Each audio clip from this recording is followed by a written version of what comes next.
بسم اللہ الرحمن الرحیم۔ اچھا، ہم نے مفروضات دیکھے تھے۔ مفروضات کیا ہوتے ہیں کہ کسی قانون کو درست ثابت کرنے کے لیے ضروری ہوتے ہیں، یعنی اس کے بغیر قانون درست ثابت نہیں ہوتا۔ تو 4 مفروضات ہم نے دیکھے تھے۔ یہ تھے شے کا لگاتار استعمال، شے کی معقول مقدار، شے کی نوعیت اور صارف کی یکساں ذہنی کیفیت۔ اب اس کی مستثنیات کیا ہوتی ہیں کہ وہ چیزیں ہیں جس پر قانون کو اپلائی نہیں کیا جا سکتا، ٹھیک ہے، لیمیٹیشنز ہوتی ہیں کہ یہ اس کی مستثنیات یا حدود ہیں، ان چیزوں پہ آپ قانون کو اپلائی نہیں کر سکتے، ٹھیک ہے۔ تو یہ ہم دیکھ لیتے ہیں کہ قانون تکلیل فائدہ مقتضم کی مستثنیات کیا ہیں۔ نمبر 1 ہے علم و مطالعہ۔ آپ اسٹڈی کرتے ہیں، آپ نالج گین کرتے ہیں، تو کیا ایسا ہوتا ہے کہ آپ ایک اضافی کتاب پڑھنا چاہیں اور اس میں یوٹیلیٹی پہلی کتاب کی نسبت کم ہو، ٹھیک ہے، کوئی ضروری نہیں ایسا ہو سکتا ہے کہ اگلی کتاب میں یوٹیلیٹی پہلے سے بھی زیادہ بڑھ جائے اور پھر تیسری میں اور زیادہ بڑھ جائے۔ ایسا کیوں ہوتا ہے کہ آپ کو شروع میں پتہ نہیں ہوتا کون سی چیز زیادہ اہم ہے اور کون سی چیز کس میں آپ کی دلچسپی ہے، اور آپ کو یہ بھی پتہ نہیں ہوتا کہ آپ کو کیا پتہ نہیں ہے، ٹھیک ہے۔ تو جیسے سے آپ کا علم بڑھتا ہے نا، تو مزید جاننے کی جستجو پیدا ہوتی ہے، ٹھیک، اور اس وجہ سے جو مارشل یوٹیلیٹی آپ کی نیکسٹ آپ کتاب کے لیں یا نیکسٹ چیپٹر کے لیں، وہ پہلے سے زیادہ بڑھ سکتی ہے بجائے کم ہونے کے۔ اس کا مطلب ہے کہ علم و مطالعہ پر یا نالج گین کرنے پر اس قانون کا اطلاق نہیں ہوتا۔ اس کے بعد ہے مال و زر۔ مال و زر میں عام طور پر تو ٹھیک ہے کہ اگر آپ کے پاس دولت زیادہ ہوگی تو دولت کی جو اضافی اکائی ہے اس میں آپ کے لیے یوٹیلیٹی کم ہوتی ہے، یعنی آپ کا قانون اپلائی ہو رہا ہوتا ہے۔ لیکن کوئی اسپیشل کیسز ہوتے ہیں جس میں یہ قانون اپلائی نہیں ہوتا۔ یہ ہوتا ہے کہ جو لوگ بہت زیادہ کنجوس ہوتے ہیں اور بہت زیادہ وہ رسک لینا پسند کرتے ہیں، خطرات مول لیتے ہیں، تو خطرات مول لینے کے لیے تیار رہتے ہیں، اور ان کا مقصد یہ ہوتا ہے کہ زیادہ سے زیادہ مال جمع کیا جا سکے، اور جیسے جیسے مال زیادہ آتا ہے تو اس کی ہرس ان میں بڑھتی چلی جاتی ہے کہ ہمیں اور زیادہ مال ہمارے جمع ہو جائے ہمارے پاس۔ تو ایسے لوگوں کے لیے ہم کہہ سکتے ہیں کہ ان لوگوں پہ اس قانون کا اطلاق نہیں ہوتا۔ اس کے بعد ہے تاریخی نواردات۔ تو تاریخی نواردات جمع کرنے کا شوق ہوتا ہے لوگوں کو، کسی کو پرانے سکے یا پرانے ڈاک ٹکٹ جمع کرنے کا شوق ہوتا ہے۔ تو اس میں بھی ہم دیکھتے ہیں کہ جیسے جیسے ٹائم گزرتا ہے ان کا شوق زیادہ بڑھ جاتا ہے، ٹھیک ہے۔ تو مزید نواردات ان کے پاس آتے ہیں تو پھر اس کے بعد وہ اس سے بھی کوئی زیادہ پرانے نواردات یا قیمتی نواردات حاصل کرنے کی کوشش کرتے ہیں۔ تو اس طرح اس کے اوپر اس قانون کا اطلاق نہیں ہوتا۔ اس کے بعد ہے نمود و نمائش۔ تو نمود و نمائش یا فیشن کے دل دادا جو لوگ ہوتے ہیں تو وہ ہر وقت دیکھ رہے ہوتے ہیں کہ کون سا فیشن چل رہا ہے اور کون سا نیا فیشن ہے، اس کو اختیار کیا جائے۔ تو آپ دیکھیں گے کہ جیسے جیسے وہ زیادہ فیشن سے متعلق یا نمود و نمائش کے متعلق اشیاء استعمال کرتے ہیں تو ان میں شوق اور زیادہ بڑھ جاتا ہے بجائے کم ہونے کے۔ تو ان چیزوں کے اوپر بھی اس قانون کا اطلاق نہیں ہوتا۔ تو اس کے بعد ایک یہ فنون لطیفہ ہے۔ فنکار لوگ جو ہوتے ہیں وہ اپنا فن حاصل کرتے ہیں، فن میں بلندی حاصل کرنے کی کوشش کرتے ہیں، اور ہم دیکھتے ہیں کہ جیسے جیسے ان کے پاس فن آتا ہے زیادہ تو ان میں شوق اور زیادہ پہلے سے زیادہ بڑھ جاتا ہے۔ اس کی ایک مثال ہم لیتے ہیں کہ سرکس میں جو لوگ کام کر رہے ہوتے ہیں وہ ایک آئٹم سیکھتے ہیں، اس کے بعد وہ دوسرا سیکھتے ہیں، اور اس کے بعد تیسرے آئٹم کے لیے ان میں اور زیادہ جذبہ ہوتا ہے، اور زیادہ وہ شوق کے ساتھ تیسرا آئٹم سیکھ رہے ہوتے ہیں۔ تو وہ جو یوٹیلیٹی ہے ان میں بڑھتی چلی جاتی ہے کہ وہ ہر وقت اپنی پرفارمنس کو پہلے سے بہتر بنانے کی کوشش کر رہے ہوتے ہیں۔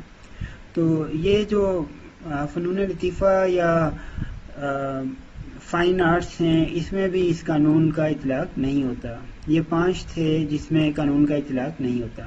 اس کے بعد ہے عملی اہمیت کہ یہ قانون کہاں کہاں استعمال کیا جا سکتا ہے۔ سب سے پہلے ہم دیکھتے ہیں کہ قانون طلب کی بنیاد اس قانون پہ ہوتی ہے۔ قانون طلب کیا ہوتا ہے؟ قانون طلب یہ ہوتا ہے کہ جب کسی چیز کی قیمت کم ہوتی ہے تو آپ اس کی زیادہ مقدار طلب کرتے ہیں، زیادہ مقدار خریدتے ہیں، اور قیمت زیادہ ہوتی ہے تو آپ اس کی کم مقدار خریدتے ہیں۔ اب ایسا کیوں ہوتا ہے؟ یعنی قیمت زیادہ ہونے پہ آپ کم اور قیمت کم ہونے پہ زیادہ کیوں خرید رہے ہوتے ہیں؟ یہ ہے تو لا آف ڈیمانڈ قانون طلب، لیکن اس کی بنیاد جو ہے وہ law of diminishing marginal utility ہی ہے، ٹھیک ہے۔ تو اس کی وضاحت ہم یوں دیتے ہیں کہ آپ نے جو چیز خریدنی ہوتی ہے اس کو خریدنے کے لیے آپ اس کی پیمنٹ کرتے ہیں، آپ نے رقم ادا کرنی ہوتی ہے، اس کی قیمت دینی ہوتی ہے، تو جو قیمت ہے وہ زر کی صورت میں ہوتی ہے، کرنسی نوٹوں کی صورت میں ہوتی ہے۔ اب یہ جو کرنسی نوٹ ہوتے ہیں اس میں آپ کے لیے یوٹیلیٹی ہوتی ہے، اور جو چیز آپ خریدنا چاہ رہے ہیں اس میں بھی آپ کے لیے یوٹیلیٹی ہے۔ تو آپ اصل میں لاشعوری طور پر ان دونوں چیزوں کو کمپیئر کر رہے ہوتے ہیں، یعنی دکاندار سے جب آپ ایک چیز کی قیمت پوچھتے ہیں تو آپ دیکھتے ہیں کہ یہ جو چیز ہے اس میں یوٹیلیٹی زیادہ ہے، یا وہ جو قیمت جو نوٹ میں دینے لگا ہوں دکاندار کو اس میں یوٹیلیٹی زیادہ ہے۔ اگر نوٹوں میں یوٹیلیٹی زیادہ ہوگی تو آپ وہ چیز نہیں خریدیں گے، اور اگر اس چیز میں یوٹیلیٹی زیادہ ہوگی تو آپ کیا کریں گے، وہ چیز خرید لیں گے۔ تو یہ کمپیریزن آپ کے ذہن میں چلتا ہے، اور اس کی بنیاد پہ آپ فیصلہ کرتے ہیں کہ میں اس چیز کو خریدوں یا میں اس چیز کو نہ خریدوں۔ تو اب ہوتا یہ ہے کہ جب آپ ایک چیز دیکھتے ہیں کہ اس کی قیمت کم ہے، ٹھیک ہے، ایک چیز کی قیمت کم ہے، تو آپ کیا کرتے ہیں کہ اس کی زیادہ مقدار خرید لیتے ہیں۔ ایسا آپ کیوں کر رہے ہوتے ہیں؟ کیونکہ جب قیمت کم ہوتی ہے نا تو آپ کو پتا ہوتا ہے کہ جو ایڈیشنل یونٹ ہے اس میں آپ کی یوٹیلیٹی تو کم ہو رہی ہے، تو اب وہ ایڈیشنل یونٹ جو ہوتی ہے اس میں یوٹیلیٹی کم ہوتی ہے، تو وہ آپ اسی کو خریدیں گے جب قیمت بھی مزید کم ہوگی، ٹھیک ہے۔ اگر فرض کریں کہ آپ سیب خریدنے جاتے ہیں، 400 روپے کلو ہیں، اور آپ 1 کلو سیب خریدتے ہیں، آپ ایسا کیوں کریں؟ کیونکہ سیب میں جو یوٹیلیٹی وہ ہو سکتا ہے 450 اور قیمت آپ کو دینی پڑ رہی ہے 400، تو آپ خرید لیں گے۔ لیکن اگر قیمت اس کی 300 ہو جائے تو آپ 1 کی بجائے 2 کلو سیب خرید لیں گے۔ کیوں؟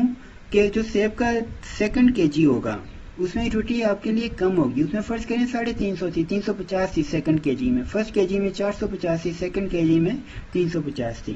تو جب قیمت 400 روپے تھی تو آپ نے فرسٹ کے جی خریدا، کیونکہ اس کی یوٹیلیٹی فرسٹ یونٹ کی قیمت سے زیادہ ہے، 450 ہے، اور جب قیمت اس کی 300 روپے ہوگی تو آپ نے کیا کیا کہ سیکنڈ کے جی بھی خرید لیا، کیونکہ اس میں یوٹیلیٹی 350 ہے، 400 روپے قیمت پہ آپ نے یہ نہیں خریدا تھا کیونکہ یوٹیلیٹی کم تھی، اب 300 روپے قیمت پہ آپ یہ خرید لیں گے کیونکہ یوٹیلیٹی اب اس قیمت سے زیادہ ہے، 300 سے زیادہ ہے، 350 ہے۔ تو یہ وجہ ہوتی ہے کہ قیمت کم ہونے پہ آپ چیزیں کیوں خرید رہے ہوتے ہیں، کیونکہ ایڈیشنل یونٹ میں یوٹیلیٹی آپ کی کم ہوتی ہے، اور ان ایڈیشنل یونٹ کو اسی وقت آپ خریدنا پسند کریں گے جب اس کی قیمت کم ہو جائے گی، کیونکہ آپ نے کمپیریزن کرنا ہوتا ہے قیمت کا اور مارجنل یوٹیلیٹی کا۔ تو یہ اس کی ایک اہمیت ہے۔ اس کے بعد ہے ٹیکس عائد کرنے میں رہنمائی۔ ہم دیکھتے ہیں کہ جن لوگوں کے پاس دولت کم ہوتی ہے ان کے لیے مارجنل یوٹیلیٹی دولت میں زیادہ ہوتی ہے، اور جن کے پاس دولت زیادہ ہوتی ہے ان میں کم ہوتی ہے، کیونکہ ان کے پاس اضافی اکائیاں ہوتی ہیں، آخری اکائیاں جو ہوتی ہیں دولت کی، تو اس میں یوٹیلیٹی کم ہونی چاہیے لا آف ڈیمینشنگ مارجنل یوٹیلیٹی کے مطابق۔ تو حکومت کیا کرے گی کہ جن لوگوں کے پاس دولت کم ہے ان پہ ٹیکس بھی وہ تھوڑا لگائے گی، کیونکہ ان کا بڑا نقصان ہو جائے گا، ان کی ویلفیئر بہت ہی کم ہو جائے گی اگر آپ غریب لوگوں پہ ٹیکس لگائیں گے۔ ان کے لیے تو بہت زیادہ فائدہ تھا یوٹیلیٹی میں، تو اتنا زیادہ فائدہ ان کا کم ہو جائے گا۔ اور جو امیر لوگ ہیں ان کے لیے آخری اکائیوں میں، زر کی آخری اکائیوں میں افادہ کم تھا، تو ان پہ حکومت زیادہ ٹیکس لگائے گی، کیونکہ زیادہ ٹیکس لگانے سے ان کی جو یوٹیلیٹی انہیں قربان کرنی پڑے گی ٹیکس کی صورت میں ان لوگوں کو، وہ کوئی اتنی زیادہ نہیں ہوگی، ٹھیک ہے۔ تو ٹیکس عائد کرنے میں رہنمائی ملتی ہے اس قانون سے۔ اس کے بعد ہے فلاح و بہبود کی مساوی تقسیم۔ تو گورنمنٹ کے پاس ٹیکس آ گیا، ریونیو آ گیا، گورنمنٹ اس کو خرچ کرنا چاہ رہی ہے، تو گورنمنٹ غریب طبقے پر خرچ کرے گی، ٹھیک ہے، کیونکہ غریب طبقے میں یوٹیلیٹی اشیاء و خدمات میں زیادہ ہوگی، ان کے پاس چیزیں موجود ہی نہیں ہوں گی، وہ خدمات حاصل کر ہی نہیں پا رہے ہوں گے، اور جو امیر طبقہ ہوگا ان کے اوپر گورنمنٹ زیادہ خرچ نہیں کرے گی، ٹھیک ہے، غریبوں کو آٹا کم قیمت پہ دے دے گی، ان کو ٹرانسپورٹ مفت کر دے گی یا کم کرائے پہ ٹرانسپورٹ دے گی غریبوں کو۔ تو اس طرح فلاح و بہبود جو ہے وہ مساوی تقسیم کی جا سکتی ہے معاشرے میں۔